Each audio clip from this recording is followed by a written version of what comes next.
যত কম পৃথিবীতে ধ্বংস হয়েছে আল্লাহর আযাবে গজবে আল্লাহ বিরোধিতায় তারাই কথা বলছে। তাহলে কিসের বড়াই? বড়াইয়ের অহংকারের জায়গা আছে? মানুষের অহংকার শোভা পায়?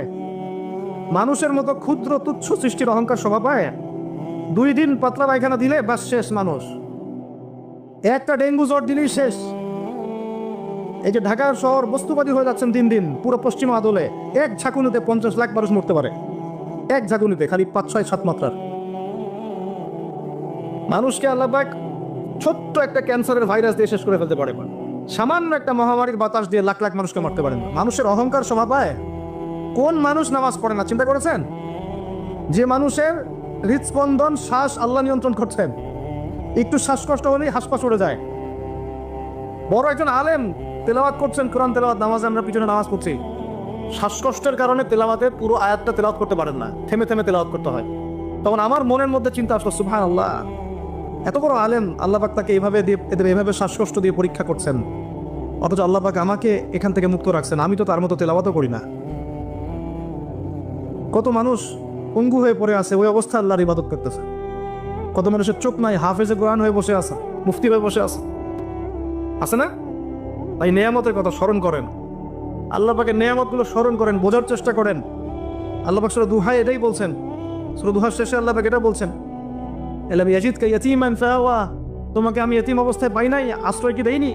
ওয়াজাদাকা দাল্লান ফাহাদা ওয়াজাদাকা আইলান ফাগনা فأما اليتيم فلا تقهر وأما السائل فلا تنهر وأما بنعمة ربك فحدث। তুমি আল্লাহ পাকের যে নিয়ামতগুলো আল্লাহ দিয়েছেন এগুলো মানুষকে বর্ণনা করতে থাকো, বলতে থাকো, খালি উপলব্ধি করেন যে আল্লাহ পাকের কত নিয়ামতে আপনি আছেন, বাস আর কিচ্ছু লাগবে না। আর আপনি আমি না থাকলে দুনিয়া থেমে থাকতো না, সব চলতো। তাহলে কিসের জন্য, কাদের জন্য আমরা এই হায়াত এবং সময়, রুজি, এনার্জি, যৌবন নষ্ট করছি? ভাই আমাকে বলেন, কাদের জন্য করছেন? যে আল্লাহর হাতে আপনার প্রাণ, একটু প্রেশার আপ ডাউন করলেই শেষ, একটু শ্বাসকষ্ট হলেই শেষ, একটু মহামারী দিলেই মাস শেষ। সেই মানুষ নামাজ পড়ে না, সেই মানুষ যাকাত দেয় না, সেই মানুষ বলছে যে পর্দা এই যুগে চলে না, ওই যুগে চলতো। সেই মানুষ মুসলমানদেরকে বলছে এরা এখন মৌলবাদী হয়ে যাচ্ছে। সেই মানুষের সারাদিন কাজ প্রোপাগান্ডা হচ্ছে, ইসলামের বিরুদ্ধাচরণ করা, প্রিন্ট মিডিয়া দিয়ে, ইলেকট্রনিক মিডিয়া দিয়ে, ইত্যাদি ইত্যাদি।